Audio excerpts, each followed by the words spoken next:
आज के कार्यक्रम में हमारी मेहमान हैं छत्तीसगढ़ की जानी मानी स्त्री रोग विशेषज्ञ डॉक्टर निर्मला यादव जी। कम उम्र में ही मासिक धर्म शुरू हो जाती है आजकल। जो कंडीशनिंग होती है, जो वो दृश्य देखती हैं सजी धजी महिलाओं की, और मैम, अनियमित मासिक धर्म की संख्या बढ़ी जा रही है। तो हार्मोनल डिस्टरबेंस के कारण उनको मासिक धर्म अनियमित हो सकता है, ये बिल्कुल सामान्य है। मैम, अनियमितता के कारण बच्चेदानी में गांठें पड़ जाती हैं। यदि उसका मुंह अंदर की ओर है, बच्चेदानी के अंदर खुल रहा है, तब वो गांठ समस्या बन सकती है।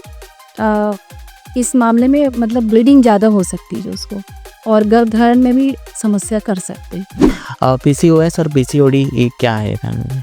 उनका मासिक धर्म अनियमित हो जाता है और ब्लीडिंग कम होने लगती है। अब मैम, ऐसी कौन सी गलती है जिससे महिला माँ बनने को लेकर वंचित रह जाती है? ऐसी कौन सी गलती? मान लीजिए पहला बच्चा किसी को रुका और उन्होंने उस समय बच्चा नहीं चाहिए बोल के अबॉर्शन करा लिया। मैम, क्या कुछ ऐसा कंडीशन बनता है कि गर्भ निरोधक गोली काम ही नहीं किया? फेलियर रेट उसमें भी है। मैम, बच्चे के स्वास्थ्य में भी क्या असर पड़ता है सी सेक्शन डिलीवरी से या नॉर्मल डिलीवरी से? तो ऐसा कहना तो गलत हुआ कि बच्चे पे स्वास्थ्य में कुछ अलग प्रभाव पड़ता है, बल्कि बच्चे को फायदा ही होता है। क्या कुछ साइड इफेक्ट हो सकता है गर्भ निरोधक गोलियों का? आमतौर पे गर्भ निरोधक गोलियां सेफ होती हैं। मैम, प्रेगनेंसी के दौरान संबंध बनाना कितना उचित है और कौन सा समय सही रहता है? शुरू के 3 महीने और आखिरी के 1 महीने अवॉइड करना चाहिए। जिनका कंडीशन सी सेक्शन के लैब था, लेकिन जो गांव की जो दाई होती हैं उन लोगों ने नॉर्मल डिलीवरी करके फोर्स किया, बच्चा पैदा भी हुआ, लेकिन बच्चे का कंडीशन अब नॉर्मल है। यदि वो देर से दबा वबा के किसी तरह खींचतान करके निकाला, तो उनके जो ब्रेन में ब्लड सप्लाई है जी, ऑक्सीजन की कमी हो जाती है। मैम, आज के परिप्रेक्ष्य में एएनसी केयर के बारे में कुछ बताइए। ये बहुत ही महत्वपूर्ण और मेरे ख्याल से सबसे ज़रूरी सवाल है आपका।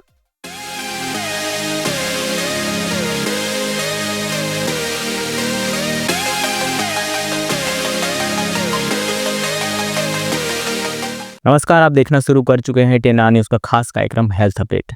साथियों, इस कार्यक्रम के माध्यम से हम आपको अलग अलग विशेषज्ञों से मिलाते हैं, स्वास्थ्य संबंधी जानकारी आप तक पहुंचाते हैं। आज के कार्यक्रम में हमारी मेहमान हैं स्त्री रोग विशेषज्ञ निर्मला यादव जी, डॉक्टर निर्मला यादव जी। मैम, बहुत बहुत स्वागत है हमारे इस खास कार्यक्रम में। Thank you. मैम, कार्यक्रम का पहला चरण है, हम आपके शिक्षा दीक्षा के बारे में जानना चाहते हैं, उसके बाद बातचीत के सिलसिलों को आगे बढ़ाएंगे। मैं डॉक्टर निर्मला यादव, मैं अभी स्त्री रोग विशेषज्ञ के रूप में यहाँ जिला अस्पताल कालीबाड़ी, जो मातृ एवं शिशु चिकित्सालय, वहाँ पदस्थ हूँ। मैं यहाँ विगत 10 वर्षों से पदस्थ हूँ। वैसे मेरी शासकीय सेवा में मुझे 35 इयर्स कंप्लीट हो गए हैं।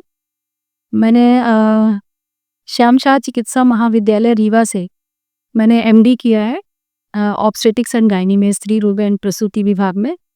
उसमें एमडी किया है, और 89 से ही मैं शासकीय सेवा में, तब से मैं लगातार शासकीय सेवा में। शासकीय सेवा के दौरान मैं शुरू में एनपी में सागर जिला अस्पताल में पदस्थ थी। उसके बाद मुझे ट्राइबल एरिया के नाम से difficult tribal area Manendragarh Korea district में भेजा गया, और उसके बाद फिर मैं यहाँ भिलाई में भी काम किया मैंने, और पिछले 10 सालों से तो मैं यहीं पर काम कर रही हूँ, मातृ एवं शिशु चिकित्सा। ना विषय पर आते हैं, महिलाओं के लिए ये कार्यक्रम हमारे स्पेशली चल रहा है। गर्भवती महिलाओं का रोज़ देख रेख आप कर रही हैं डॉक्टर के तौर पे। सबसे पहला मेरा सवाल होगा मैम कि गर्भवती महिलाओं को सप्लीमेंट्स अगर हम देना चाहें, अत्यधिक सप्लीमेंट्स लेना क्या ठीक होगा? कैसे सप्लीमेंट्स उनको देना है गर्भवती होने के दौरान? सप्लीमेंट्स यदि महिला सामान्य डाइट अच्छे से ले रही है जी, तो एक्स्ट्रा सप्लीमेंट्स की ज़रूरत नहीं होती है। जब ये गर्भवती माताएं हमारे पास जांच के लिए आती हैं एनसी क्लिनिक में, तो उसमें हम डॉक्टर्स जो हैं वो जांच करके परीक्षण करते हैं, और पूरी तरीके से जांच करने के बाद तय किया जाता है कि उसको डाइट की क्या सलाह देनी चाहिए। जैसे किसी को खून की कमी आती है, उनकी कमी में कोई महिला आई है, तो फिर उसको हम ज़्यादा प्रोटीन लेने और विटामिन्स लेने और ज़्यादा फ्रूट्स लेने और कुछ आयरन रिच जो खाद्य पदार्थ है वो लेने की सलाह देते हैं। और उसके यहाँ हमारे यहाँ एनसी के लिए जो महिलाएं आती हैं उसके लिए काउंसलर अलग से बैठती हैं, जो हर महिला को डाइट संबंधी सलाह देती है। मिथ एक चला आता है मैम गांव में, खास करके हेल्दी कोई बच्चा हट्टा-कट्टा होगा, हेल्दी सप्लीमेंट नहीं, जो ऐसा नहीं है। सप्लीमेंट्स लेने से बहुत ज़्यादा वेट बहुत ज़्यादा फ़र्क पड़ता है, ऐसा नहीं है। जी। हाँ, कुछ कंडीशंस आजकल इंडिया में जैसे हैं, शुगर के केसेस बहुत देखने मिल रहे हैं प्रेगनेंसी के दौरान, जो कि पहले नहीं थे। तो जिन महिलाओं को शुगर, जीडीएम जिसको बोलते हैं, जेस्टेशनल डायबिटीज़, तो आजकल ये केसेस हमारे यहाँ बहुत बढ़ गए हैं, जो कि पहले हम लोगों को नहीं मिलते। तो उसमें बच्चे का वज़न एकदम तेज़ी से बढ़ता है लास्ट में। यदि उसका शुरू में उपचार नहीं हुआ या डायग्नोसिस नहीं हुई और इलाज नहीं लिया गया, तो उस केस में बच्चे का वज़न बहुत बढ़ जाता है, 4.5 किलो 5 किलो हो जाता है। और केवल सप्लीमेंट्स लेने से थोड़ा बहुत ही फ़र्क पड़ता है, जैसे मैम प्रेगनेंसी के दौरान महिलाएँ पैनिक मोड में चले जाती हैं, क्या कुछ सुझाव देंगी आप? प्रेगनेंसी दौरान में कुछ मानसिक स्तर पे उनमें चेंजेस तो होते हैं कि उनको कुछ दुविधा होती है प्रेगनेंसी को लेकर के कि नॉर्मल होगा कि सीज़र होगा, और तकलीफ कितनी होगी। और लोगों से, आसपास की बाइयों से जब वो महिलाओं से चर्चा करती हैं, तो कुछ अपने सबके एक्सपीरियंस अलग-अलग होते हैं, सबके अनुभव अलग-अलग होते हैं डिलीवरी में। कुछ महिलाओं को कम दर्द होता है, कुछ लोगों को ज़्यादा होता है, कुछ लोगों को जल्दी डिलीवरी हो जाती है, किसी को टाइम लगता है। तो सारे जब अनुभव लेती हैं और उनको थोड़ा मतलब सिक्योर वो फ़ील नहीं होता कि किसी का अलग है, मेरा कैसा होगा? इस बारे में थोड़ी वो चिंता करती हैं। तो उनके लिए तो मैं यही सलाह दूँगी कि आप जो भी स्वास्थ्य केंद्र है या अपने डॉक्टर से मिलें। जी। और वो उनको जब समझ में आता है कि पेशेंट किस चीज़ के लिए चिंता कर रही है, तो उसकी प्रॉपर काउंसलिंग की जाती है। मैम आजकल के समय में अधिकतम जो डिलीवरी है वो सी सेक्शन हो रही है, क्या कुछ रीज़न है इसका? सी सेक्शन होने का रीज़न तो बहुत सारे हैं। कि एक तो आजकल की जो लड़कियां हैं, वो देर से माँ बन रही हैं पहले की तुलना में। जी। शादी लेट हो रही है, कुछ कैरियर की वजह से या और भी अन्य कारणों की वजह से, एजुकेशन की वजह से। तो जब महिलाएं बढ़ती उम्र में जब माँ बनती हैं, तो उनके जो गर्भाशय का एक्शन है, वो थोड़ा सा परिवर्तित हो जाता है, तो उसमें भी प्रोग्रेस उतनी अच्छी नहीं मिलती है। दूसरा, आजकल पहले क्या होता था, बच्चे बहुत पैदा होते 3 या 4 जी। ऐसे। आजकल क्या है, फैमिली लोग लिमिट में करने लगे, 1 या 2 बच्चे। जी। तो 1-2 बच्चे में हर कपल चाहता है कि ये डिलीवरी हमारी अच्छे से निपट जाए। 9 महीने वो काफ़ी आजकल जागरूकता बढ़ गई है, तो अपने प्रेगनेंसी को लेके वो बहुत चिंतित होते हैं, बहुत कैसे होगा, क्या होगा, बहुत चिंता करते हैं उसके बारे में। तो उनका ये रहता है कि डिलीवरी हमारी अच्छे से हो जाए, वो कोई रिस्क नहीं लेना चाहते। और सामान्य डिलीवरी को नॉर्मल हम तभी कहते हैं जब डिलीवरी हो जाती है। उसके पहले कोई भी चिकित्सक के द्वारा गारंटी नहीं दी जा सकती कि ये नॉर्मल डिलीवरी है। जब डिलीवरी हो जाती है तब हम कहते हैं ये नॉर्मल केस था, क्योंकि डिलीवरी एक बहुत ही जटिल प्रक्रिया है। नेचुरल है, होने को नॉर्मल हो जाती है, लेकिन जब कठिनाइयाँ आती, बच्चा कहीं भी जिस पेसेज से गुजरता है वो पेल्विस में, उसमें कहीं भी वो थोड़ा भी रोटेशन नहीं होने से अटक सकता है। तो किसी भी स्थिति में ऑपरेशन की नौबत आ सकती है। तो ये जो रिस्क है, जी। जो जब उनको एक्सप्लेन किया जाता है कि इस तरह का रिस्क है जी। और इतना टाइम लगेगा और हो सकता है आगे चल के हमें ऑपरेशन करना पड़े, तो कई लोग रिस्क लेने तैयार नहीं होते, इसलिए भी उनका डिसीजन जो है इनके फेवर में जाता है, सिजेरियन। जी। मैम बच्चे के स्वास्थ्य में भी क्या असर पड़ता है सी सेक्शन डिलीवरी से या नॉर्मल डिलीवरी से? नहीं, बच्चे को एक्चुअली सी सेक्शन किया जाता है, कुछ माँ में पेल्विस में कुछ रुकावट है जी। या कई अन्य मेडिकल रीजन से किया जाता है, और बच्चे को बचाने के लिए भी सिजेरियन किया जाता है। जब बच्चा दर्द नहीं सह पाता है, उसकी धड़कन गड़बड़ होने लगती है, तब उसको बचाने के लिए सिजेरियन किया जाता है।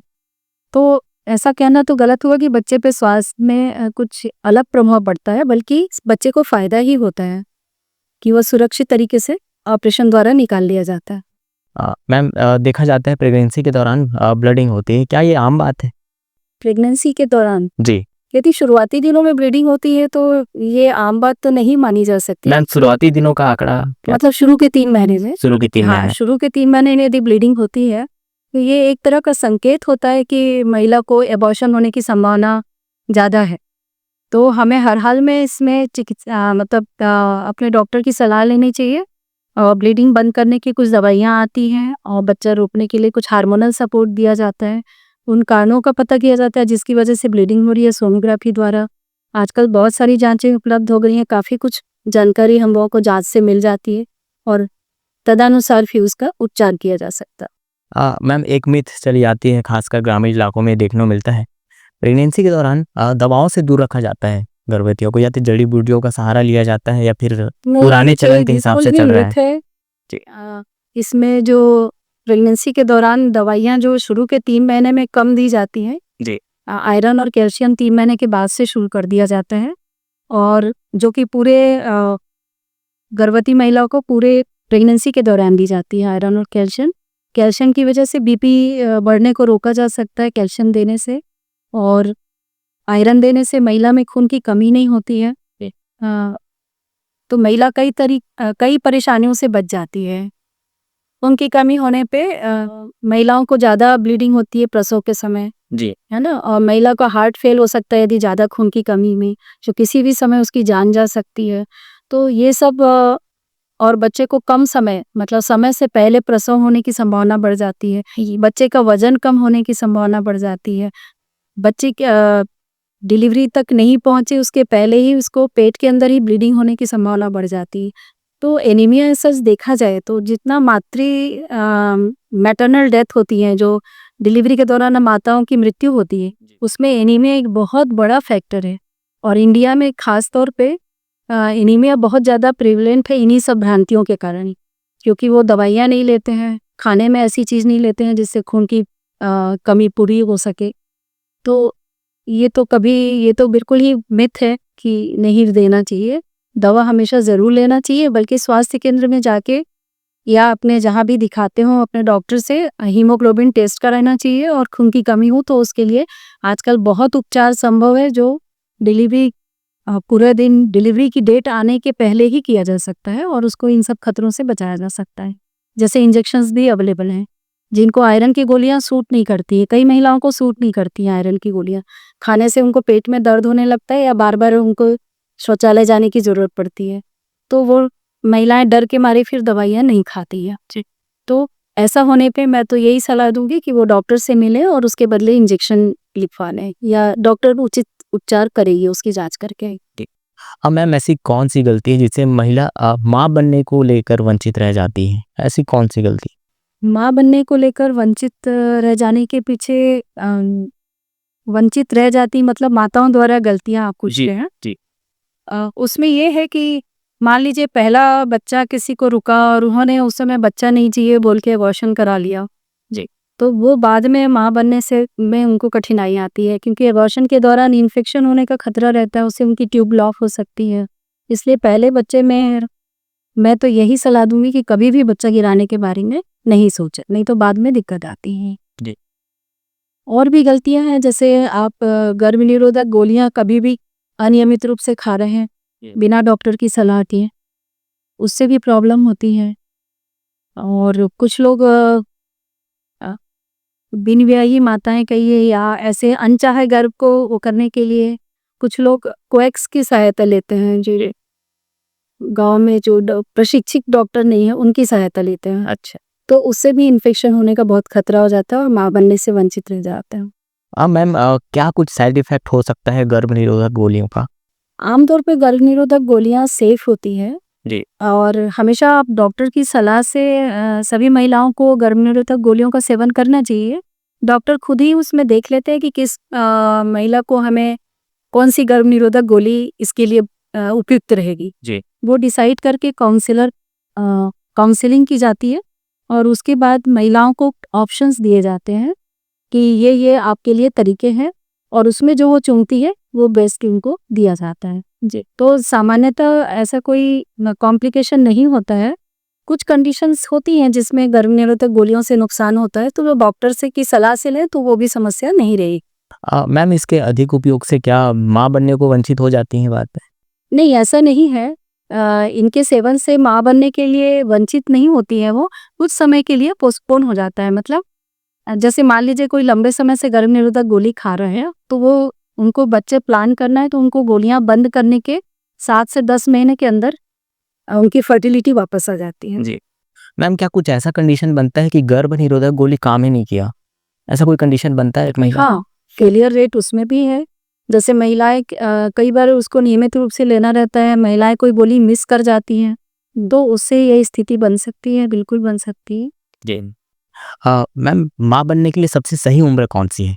माँ बनने के लिए 18 साल के बाद और 35 साल के पहले माँ बन जाए तो अच्छा है, क्योंकि बढ़ती हुई उम्र में कुछ कंजेनाइटल बर्थ डिफेक्ट्स के चांस बढ़ जाते हैं, कुछ डाउन सिंड्रोम, कुछ ऐसे बेबीज़ ज़्यादा पैदा देते हैं माँ की एज ज़्यादा होने से। तो इसलिए कोशिश करना चाहिए कि 18 से 35 साल में अ,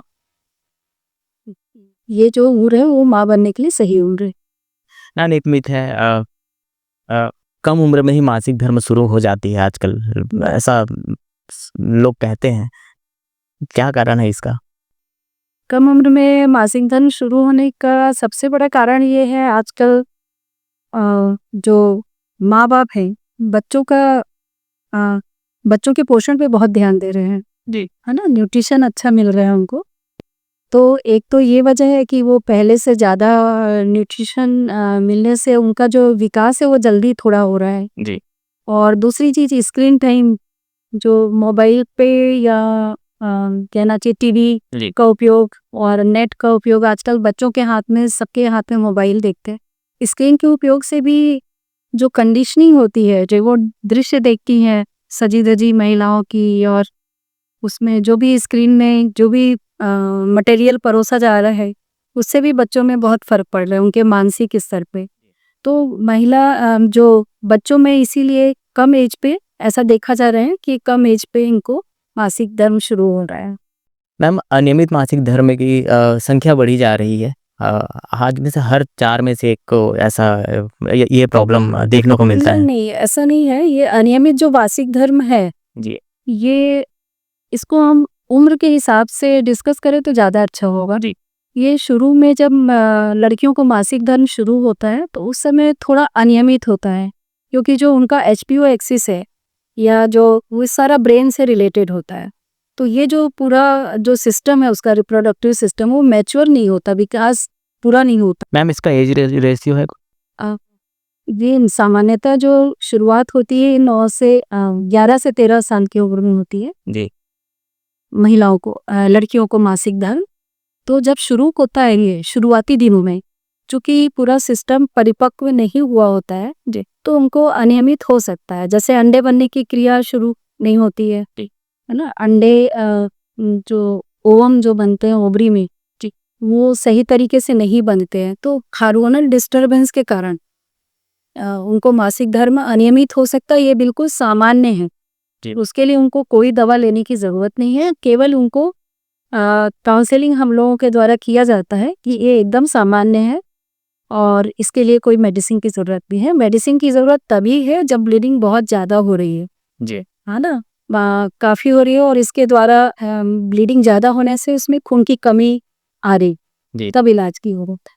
मैम, कई लोगों का ये शिकायत होता है कि 1 महीना गैप हो गया, 1.5 महीना लेट हो गया। हाँ, यही मैं कह रही हूँ कि जब मासिक धर्म शुरू होता है, जो एज है 11 साल, जिस समय शुरू होता है उससे लेके 8 साल तक ये सारी चीज़ें हो सकती है। किसी को लेट हो सकता है, किसी को जल्दी हो सकता है, जी। अनियमित हो सकता है, 2-2 3-3 महीने गैप हो जाता है, ये एकदम सामान्य है। बस 2 महीने से ज़्यादा यदि गैप होता है, तो उन्हें डॉक्टर को कंसल्ट करना चाहिए, तो कुछ सिंपल मेडिसिन देने से पीरियड आ जाता है। और ये सब सामान्य बात है 8 साल का, क्योंकि तब तक उतना समय चाहिए रहता है पूरा सिस्टम को पूरा विकसित होने में, है ना? जैसे ही विकसित होता है तो समय से महीना आना शुरू हो जाता है। मैम, अनियमितता के कारण बच्चेदानी में गांठें पड़ जाती हैं, ऐसा? नहीं, नहीं, ऐसा नहीं है। गाँठ के कारण अनियमितता आती है, ऐसा आप बोल सकते हैं। जी। तो गाँठ भी है जो उसमें सारी गाँठें मतलब खतरे वाली नहीं होती हैं। जी। जो गाँठें जो होती हैं यूट्रस के एंटीरियर वॉल, पोस्टीरियर वॉल और अलग-अलग जगह में सिचुएटेड होती हैं, तो वो कहाँ पे स्थित है उससे फ़र्क पड़ता है। यदि उसका मुँह अंदर की ओर है, बच्चेदानी के अंदर खुल रहा है, तब वो गाँठ समस्या बन सकती है। इस मामले में मतलब ब्लीडिंग ज़्यादा हो सकती है उसको, और गर्भधारण में भी समस्या कर सकते हैं। इस तरह की गाँठ है जो अंदर खुलती है बच्चेदानी की। जो बाहर सरफेस में है या बच्चेदानी की दीवार में है, जी। इस तरह की गांठों से कोई प्रॉब्लम नहीं है। मैम तो इसका इलाज क्या होगा? इसका इलाज कुछ नहीं होता, गर्भधारण में जब समस्या होती है तो गांठ को निकलवाना पड़ता है। मतलब निकलवाने के बाद ये प्रॉब्लम सॉल्व? हाँ, हट जाती है। और यदि गांठ की सिचुएशन ऐसी है कि प्रेगनेंसी में फर्क नहीं पड़ रहा है तो उसको कुछ नहीं किया जाता है। जी। डिलीवरी के समय मान लीजिए किसी कारण से उसका ऑपरेशन हो रहा है, तो ऐसे केस में वो गांठ को ऑपरेशन के साथ में निकाल दिया जाता है। जी। पीसीओएस और पीसीओडी ये क्या है? ये पॉलीसिस्टिक ओवेरियन डिसीज जी या सिंड्रोम कह सकते हैं। सिंड्रोम कहना ज़्यादा अच्छा रहेगा क्योंकि ये कोई ऐसी बीमारी नहीं है ना। पॉलीसिस्टिक मतलब ओवरी में बहुत सारी सिस्ट बन जाती हैं और उसके कारण जो लड़कियां या महिला जो भी है, उनका मासिक धर्म अनियमित हो जाता है और ब्लीडिंग कम होने लगती है और लेट होती है, जैसे 2 महीने में हुई, 3 महीने में हुई। जी। और उनमें कुछ अत्यधिक हेयर ग्रोथ होने लगता है जो मेल पैटर्न में जी। है ना, जैसे किसी को चीन के पास हेयर्स आ जाते हैं, जी। ऐसे कुछ लक्षण पैदा हो जाते हैं। जी।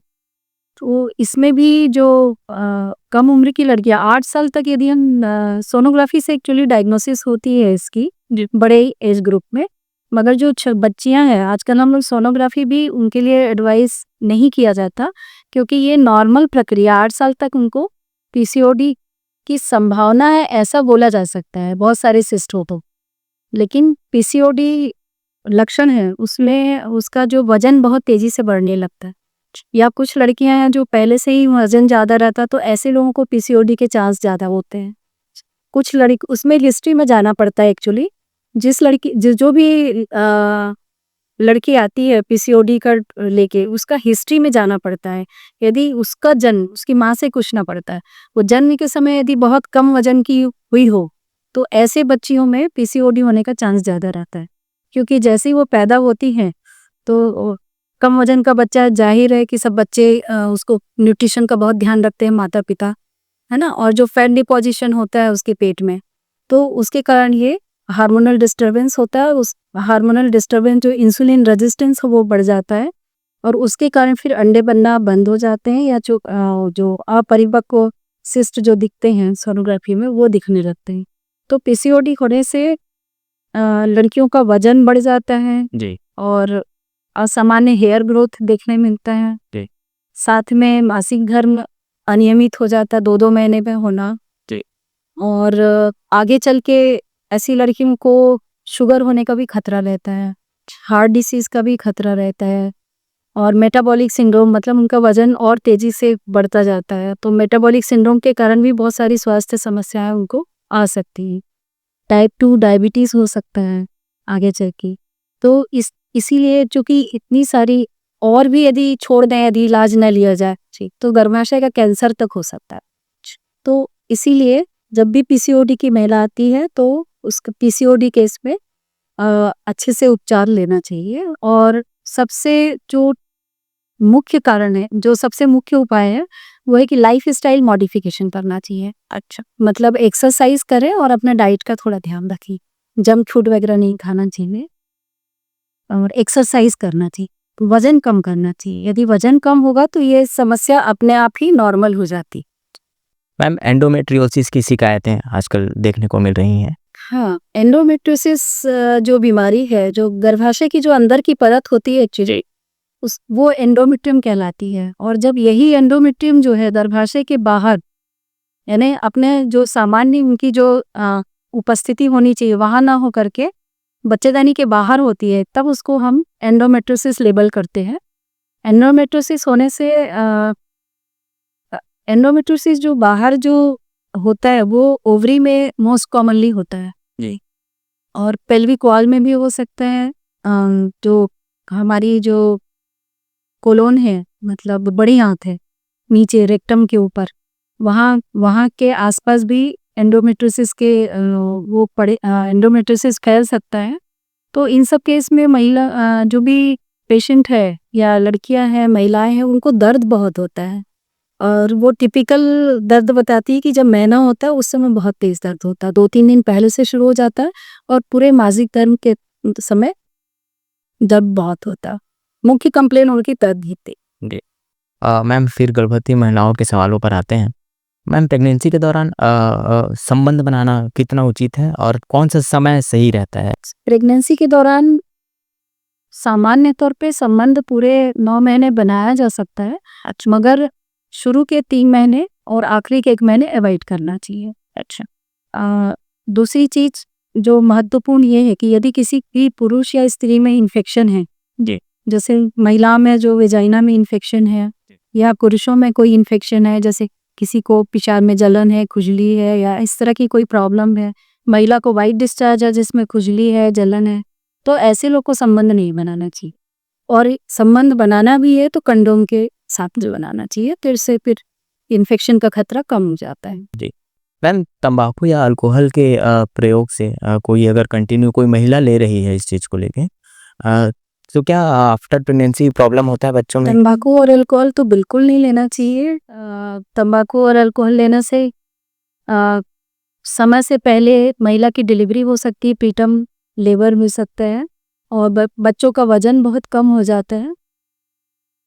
कम वजन के बच्चे पैदा होते ही लेने से, और बच्चे में कुछ खराबियां भी होती हैं अल्कोहलिक सिंगिंग जो अल्कोहल लेते हैं। तो तंबाकू और अल्कोहल का सेवन तो बिल्कुल ही वर्जित है और नहीं किया जाना चाहिए। बच्चे जो प्लेजेंटल इनसफिशिएंसी होती है इसमें निकोटीन होने से, तो बच्चों की ग्रोथ प्रॉपर नहीं, उचित नहीं होती है। मिसकैरेज होने का खतरा कितने महीने तक होता है मैम? मिसकैरेज सामान्य तौर पे 24 वीक्स, सप्ताह 24 हफ्ते के नीचे जो भी बच्चा अबॉर्शन जो मिसकैरेज आप बोल रहे हैं तो गर्भपात है, तो उसके नीचे कोई भी बच्चा यदि कोई भी गर्भ का समापन होता है तो उसको हम मिसकैरेज मानते हैं। ठीक, तो आपका जो मतलब पूछना था, तो 24 हफ्ते के नीचे जो भी बच्चे गर्भ मतलब किसी कारण से गिर जाता है उस पर अबॉर्शन लगता है। मैम अबॉर्शन होने के बाद दंपतियों को किन बातों का स्पेशली ध्यान रखना चाहिए आगे की प्लानिंग के लिए? एबॉर्शन होने के बाद एक तो उन्हें कोई डॉक्टर से सलाह लेनी चाहिए ताकि इन्फेक्शन से बचाव किया जा सके। और महिला के न्यूट्रिशन पे चिकित्सक की सलाह लेकर के उसको खान पान अच्छा रखना चाहिए और कम से कम 2 महीने 3 महीने का गैप लेना चाहिए अगला प्लानिंग के समय। और गर्भपात होने के बाद पूरी जांच कराना चाहिए गर्भपात हुआ क्यों है, और उसका इलाज लेने के बाद ही उन्हें नेक्स्ट के लिए ट्राई करना चाहिए। जनरली क्या होता है, गर्भपात हो जाता है, वो निश्चिंत हो जाती है और डॉक्टर के पास नहीं जाती है और फिर दोबारा प्रेग्नेंट होकर रहती है। पता चला वो जिस कारण से गर्भपात हुआ था उसका इलाज तो लिया ही नहीं, तो वो फिर इस बार भी फिर प्रेगनेंसी सक्सेस नहीं होती। तो इलाज लेने के बाद बच्चा प्लानिंग करना चाहिए। जी मैम एक सवाल को लेकर मैं कंफ्यूज हूँ, पीसीओटी होता है कि? Actually PCOD polycystic ovarian disease है। अच्छा, है ना, लेकिन पॉलीसिस्टिक ओवेरियन डिसीज क्या है, किसी एक ऑर्गन में होता है। जी, पॉलीसिस्टिक डिसीज होने से बहुत सारी मैंने आपको बताए, जी शुगर हो सकता है, वजन बढ़ सकता है, जी जी है ना, जी इनफर्टिलिटी हो सकती है, उनको बच्चे नहीं रुकते हैं जी इसके लिए। फिर अनियमित मासिक स्राव तो पहले ही हो गया था, 2-2 महीने में, 3-3 महीने में हो सकता है। उनको आगे चल के टाइप 2 डायबिटीज हो सकती है, कार्डियक डिसीज हो सकती है, हार्ट डिसीज हो सकती है, एंडोमेट्रियल कैंसर हो सकता है, इतनी सारी चीजें हो सकती, तो इसीलिए इसको एक सिंड्रोम बोला गया है। सिंड्रोम है मतलब पॉलीसिस्टिक ओवेरियन सिंड्रोम, तो वो कहलाता है पीसीओएक्स। अच्छा, तो आजकल दोनों ही रूपों में मतलब दोनों ही शब्दों का इस्तेमाल होता है जी पर बेसिकली ये सिंड्रोम ही है, क्योंकि इसमें ओवरी में बहुत सारे सिस्ट दिखते हैं और जो एंड्रोजेनिक पैटर्न मतलब जो असामान्य हेयर ग्रोथ जी है ना पुरुषों जैसे, वो मिलता है और मासिक धर्म अनियमित होता है, तो ये सारा सब कुछ वजन ज्यादा होना, जी ये सारा मिला के एक सिंड्रोम के रूप में उसको देखा जाता है। जी मैम आज के परिप्रेक्ष्य में एएनसी केयर के बारे में कुछ बताइए आप। ये बहुत ही महत्वपूर्ण और मेरे ख्याल से सबसे ज़रूरी सवाल है आपका। जी आजकल एएनसी केयर को बहुत ही गुणवत्तापूर्वक एएनसी केयर हम लोग देने का प्रयास करते हैं। जी। क्वालिटी एएनसी केयर जो गुणवत्तापूर्ण एएनसी केयर में है, इसमें आजकल जैसे पहले होता था कि 3 महीने बाद महिलाएं आती थी हॉस्पिटल और उसके बाद एक जांच चालू होती थी। तो आजकल शुरू के 3 महीने में रजिस्ट्रेशन कंपलसरी कर दिया गया है। जी। है ना, शुरू के 3 महीने में इनको जाके अपना रजिस्ट्रेशन कराना चाहिए गर्भवती महिलाओं को। जी। और शुरू के 3 महीने में ही बहुत सारी जांचें हम चिकित्सक द्वारा कराई जाती हैं। जी। जैसे उनका हीमोग्लोबिन है, ब्लड ग्रुप है, सिकलिंग की जांच है और उनको शुगर की संभावना तो नहीं है आगे चल के, वो जांच भी शुरू के 3 महीने में ही करा दी जाती है। और साथ में थायराइड डिसीज़ की भी जांच आजकल कराई जाती है। और सारे जो वायरल मार्कर्स हैं जैसे एचआईवी है, वीडीआरएल है, जिस इन्फेक्शन में बच्चे को खतरा हो सकता है, वो पहले क्या होता था लोग बाद में कराते थे, आजकल फर्स्ट विजिट में ही सारी जांचें करा दी जाती हैं ताकि बच्चे को किसी भी प्रकार के वायरल इन्फेक्शन से बचाया जा सके। और महिला को ब्लड प्रेशर की कितनी संभावना है ये भी हम आजकल शुरू के 3 महीने में पता लगा लेते हैं। जी। और शुगर की संभावना, बीपी बढ़ने की संभावना, उनको कोई बच्चा मेलफॉर्म्ड बच्चा है यानी बच्चा में कोई जन्मजात खराबी है, इसका भी पता। ये सारी चीज़ें जो हैं शुरू के 3 महीने में ही जांच करा दी जाती हैं। तो उसके लिए मैं सलाह दूंगी कि सभी गर्भवती महिलाओं को अपने प्रथम तिमाही में ही जाके स्वास्थ्य केंद्र में या किसी जिस भी डॉक्टर को दिखा रही हैं वो वहाँ पे जाके उनसे मिले जी। और अपनी संपूर्ण जांच करवाएं, जिसमें खून जांच जो हम लोग कराते हैं ब्लड टेस्ट, उसके अलावा जी। सोनोग्राफी कराते हैं। सोनोग्राफी प्रथम 2 माह में कराते हैं डेटिंग स्कैन के लिए, उसमें सही कब से बच्चा रुका है इसकी सही जानकारी मिल जाती है और बच्चे की धड़कन भी आ जाती है 8 हफ्तों में, 7-8 हफ्ते में। तो एक श्योरिटी हो जाती है कि बच्चा अभी अच्छी हालत में है। और 11 से 13 हफ्ते के बीच में एक सोनोग्राफी एनटी स्कैन कराई जाती है। जी। 11 से 13 हफ्ते के बीच में जो एनटी स्कैन होती है उसमें बहुत सारी चीज़ें पता लग जाती है, जैसे कौन सी महिला को समय से पहले प्रसव होने वाला है पता लग जाता है, किस महिला का ब्लड प्रेशर बढ़ने वाला है इसका अंदाज हो जाता है, किस महिला का बच्चा कुछ ग्रोथ कम होने वाली है इसका पता लग जाता है। जी। बच्चे में जो जन्मजात खराबी है उसमें काफ़ी कुछ जानकारी मिल जाती है। तो ये बच्चे में जो हार्ट डिसीज़ है उसका भी अनुमान हो जाता है। जी। और बच्चे में जो डाउन सिंड्रोम जैसे जो बच्चे हैं एनुप्लाइडीज, क्रोमोसोमल एबनॉर्मलिटीज, उनका भी काफ़ी हद तक इसमें पता लग जाता है। तो शुरू के 3 महीने में जो जांच है काफ़ी सारी जांचें हो जाती है और उन जांचों के आधार पे गर्भवती महिला को किस समय बुलाना है जांच के लिए ये सब तय किया जाता है और ताकि उसे कम समय में डिलीवरी ना हो इससे बचाया जा सके। उसको शुगर डेवलपमेंट जो जीडीएम है उसके खतरों से उसको थोड़ा सा सावधानी पूर्वक उसको बचाया जा सके, ब्लड प्रेशर बढ़ने से रोका जा सके। तो बहुत सारे खतरों से बचाया। डाउन सिंड्रोम है तो उसमें एबॉर्शन ही कराना उचित रहता है, तो उसको एबॉर्शन की सलाह समय से मिल जाती है। जी। अन्यथा 24 हफ्ते के बाद पता चलता डाउन सिंड्रोम है तो उस समय थोड़ा कठिनाई होती है और ऐसे बच्चे मानसिक रूप से स्वस्थ होते नहीं हैं तो माँ बाप के लिए बड़ा तकलीफ होता है उनको पालन पोषण करना। तो ये सारी चीज़ें आजकल 3 महीने में ही पता लग जाती ना। उसके बाद फिर 3 महीने के बाद 4.5 महीने पे करीब फिर से एक मेलफॉर्मेशन स्कैन कराया जाता है आजकल, जिसमें कि जो जन्मजात बच्चे में खराबियां हैं, नहीं कोई चूक हो गई हो शुरू के 3 महीने में तो वो, और कुछ जन्मजात खराबियां 4.5 महीने में ही पता लगती हैं। तो ये सारी चीज़ें हमको 4.5-5 महीने तक पता लग जाती हैं ताकि उचित निर्णय किया जा सके। जैसे किसी बच्चे को बहुत सारी जन्मजात खराबियां तो उनका एबॉर्शन किया जा सके, ये सब समय पे निर्णय लिया जा सकता है। माँ को अनावश्यक रूप से 9 महीने तक उस बच्चे को कैरी करने की ज़रूरत नहीं होती है, है ना, उनको फ़ायदा होता है उससे। तो इस तरह से आजकल जो एंटीनेटल केयर है वो बहुत ही महत्वपूर्ण हो जाता है शुरुआती दिन। पहले क्या होता था कि लेट चालू करते थे एंटीनेटल केयर और बाद में जल्दी-जल्दी दिखाते थे। जी। अब इसका थोड़ा-सा अलग पैटर्न हो गया। आप शुरू में ज़्यादा दिखाते हैं, बाद में फिर महीने-महीने में दिखाते हैं, है ना? तो काफ़ी सारी विज़िट्स जो है उनकी शुरू के 4 महीने में हो जाती है। जी। मैम सोनोग्राफ़ी कब-कब करानी चाहिए गर्भवती हाँ, महिला का? सोनोग्राफ़ी जैसे मैंने बताया कि 11 से 13 हफ्ते में जी। और साढ़े 4 महीने में बहुत ज़रूरी है। इसके बाद एक ग्रोथ स्कैन कराया जाता है, बच्चे की ग्रोथ नॉर्मल हो रही है कि नहीं 32 हफ्ते में, और एक सोनोग्राफ़ी लास्ट में 9 महीने होने पे कराया जाता है। मैम कुछ एक सवाल हम अपने दर्शकों से लेते हैं।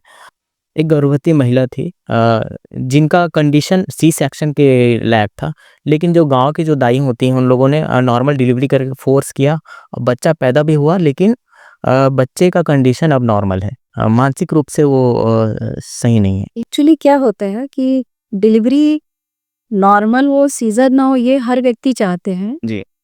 तो यदि हम छोड़ दें, कुछ ना करें, तो डिलीवरी तो होनी ही है, नॉर्मल हो जाएगी। लेकिन इस दौरान बच्चे जब वही एक अंतर है जो दाई और चिकित्सक में जी। कि हम लोग का प्रयास रहता है कि माँ बच्चे दोनों सही स्थिति में रहें, यानी माँ को भी कोई दिक्कत नहीं हो और बच्चा भी सुरक्षित स्थिति में बाहर आए। यदि वो देर से दबा-वबा के किसी तरह खींचतान करके निकाला तो उनके जो ब्रेन में ब्लड सप्लाई है, जी। ऑक्सीजन की कमी हो जाती है और ऑक्सीजन की कमी होने से परमानेंट डैमेज हो जाता है ब्रेन में, जो कि वापस रिकवरी नहीं होती।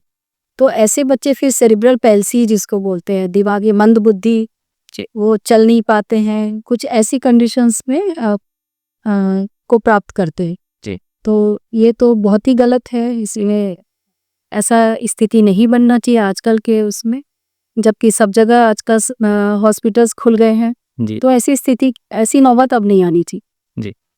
मैम बहुत-बहुत धन्यवाद आपका। जाते-जाते महिलाओं को कोई संदेश देना चाहें हमारे माध्यम से आप? मैं महिलाओं को संदेश यही दूंगी कि वो जैसे ही गर्भ ठहरता है तुरंत चिकित्सक की सलाह लें और शुरू के 3 महीने में जैसा मैंने बताया है, सारी खून जांच और सोनोग्राफी और चिकित्सक की सलाह से सब चीज़ें समय-समय पे करवाती रहें और जो भी चिकित्सक सलाह देते हैं उस पे अमल करें। अपने मन से या किसी दाई और किसी अन्य लोगों से सलाह ना दें। जो भी संबंधित चिकित्सक है वो हमेशा आपके भले के लिए सलाह देंगे और उस पे अमल करना चाहिए। हमारे साथ मौजूद थी छत्तीसगढ़ की जानी-मानी स्त्री रोग विशेषज्ञ डॉक्टर निर्मला यादव जी। ऐसे ही चिकित्सकों को आपके सामने लाते रहेंगे, स्वास्थ्य संबंधी जानकारी आप तक पहुँचाते रहेंगे। तब तक के लिए बने रहिए TNR न्यूज़ के साथ।